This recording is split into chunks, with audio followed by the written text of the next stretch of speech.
Good morning mga ka-mechanics. Yan, agenda natin ngayon is yung starter motor. Kasi ayaw mag-start ng ating sasakyan. So, yung sasakyan natin is Nissan Grandeur 2002.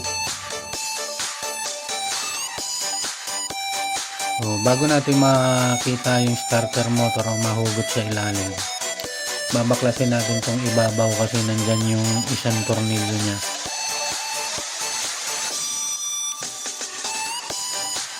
Baklasin natin yung air filter, yung mga nakaharang dyan sa may part na yan.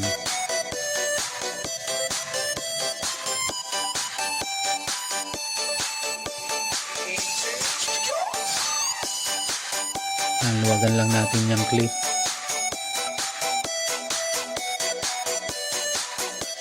Yan sa may part ng map sensor, huhugutin natin yan mamaya-maya. Hugutin yung mga hose na nakakonect.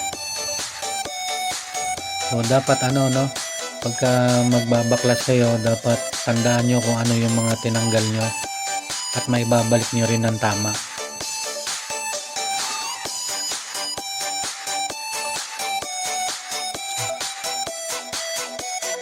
Tapos nyan, meron pa yan tornilyo dyan na nakakabit sa baba.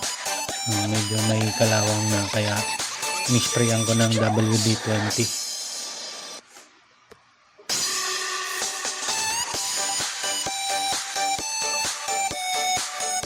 Dali lang naman nito guys, magbaklas. Basta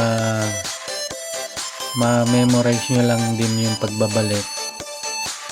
So, wag lang tayo basta-basta magbaklas. Tingnan nyo rin kung saan nakakabit, paano nyo ibabalik. Kasi yun yung kalimitan na nagiging sablay ng mekaniko. Yung pagbabalik, sobra na yung screw.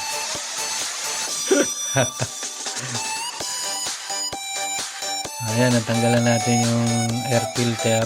Ngayon pupunta tayo doon maya-maya sa ilalim. Babaklasin natin yung isang tornilyo doon sa may starter motor. Pasok tayo doon sa ilalim.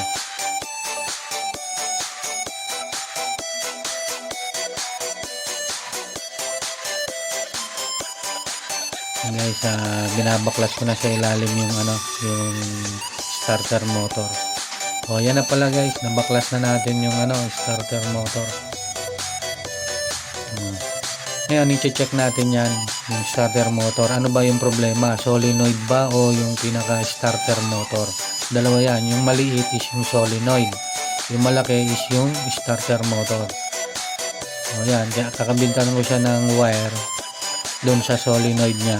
Then i-check ko kung okay yung linya nya, kung nasusuplayan ba siya. Gamit ko yung test light. Dyan. Test ko muna yung linya. So okay naman, nasusuplayan naman siya. Ngayon i-check natin yung starter motor at saka yung solenoid.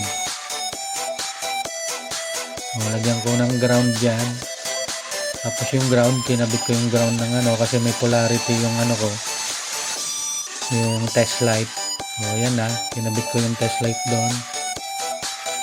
So yung gumagana naman yung starter motor at saka yung solenoid. Ang hindi gumagana is yung test light. So ang ibig sabihin yan, gumagana si solenoid, gumagana yung starter motor. Ang problema, yung test light ayaw umilaw.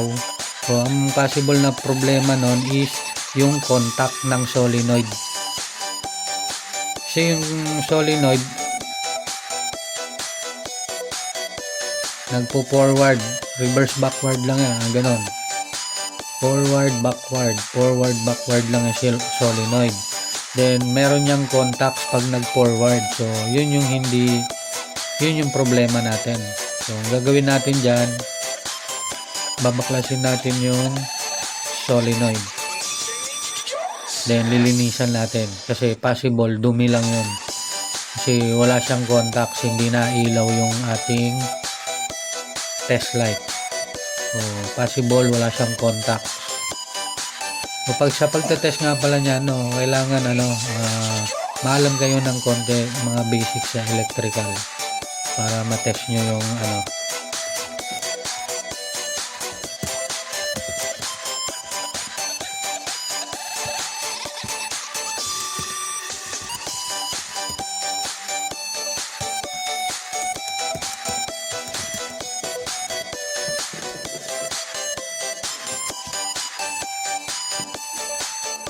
O ayan guys, iti-test natin yung mismong solenoid.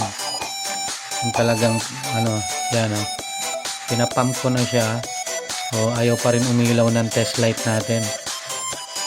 Kasi kapag pinump mo yan, so dapat didikit na yung contacts niya.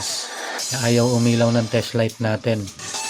So, gagawin natin dyan is lilinisan natin yung loob. Nagamitan natin ng WD-20. Pupunuin natin yung loob niya ng WD-20. Lilinisan natin. Then ipapump natin ang ipapump. Ayan. Ayan guys. Mayroon na siyang WD-20. Pump nyo lang ng pump para mawala yung dumi.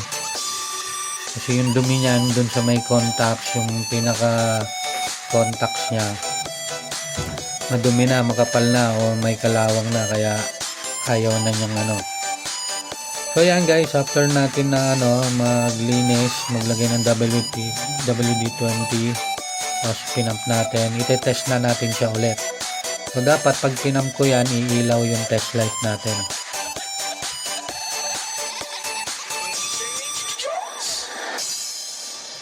Yun guys, kita nyo, umilaw na siya. Kanina walang ilaw, di ba? Oh, yan. Umilaw na yung ating solenoid.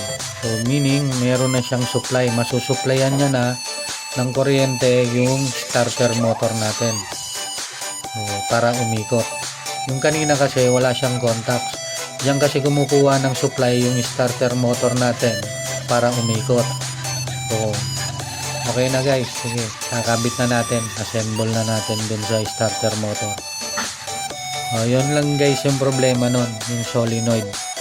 Yun lang yung pag-check nun.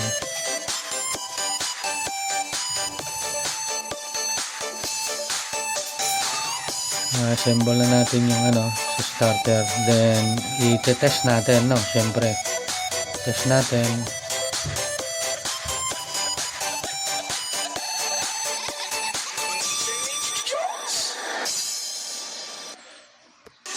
So, sa ngayon, babalik muna natin, assemble natin, tapos tsaka natin i-test yung sasakyan.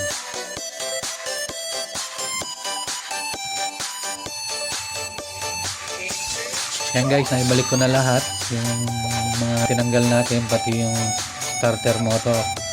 Try na natin i-testingin ngayon.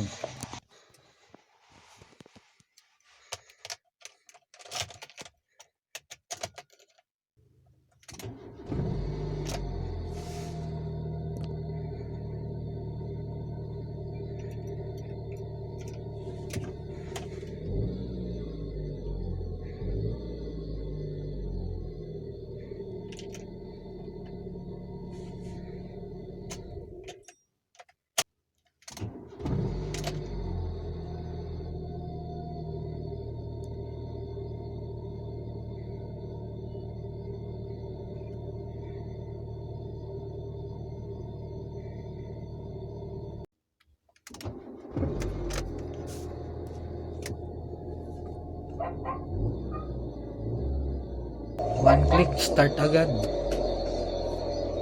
Ayos na. Ayos na guys. Ganun lang guys. Ganun lang yung pag-troubleshoot ng pag starting kayo. Yan. Check nyo agad yan. Starter motor. Yun lang yung pag-check. So yun lang yung napansin ko sa kanya. Starter motor. Salamat sa panonood.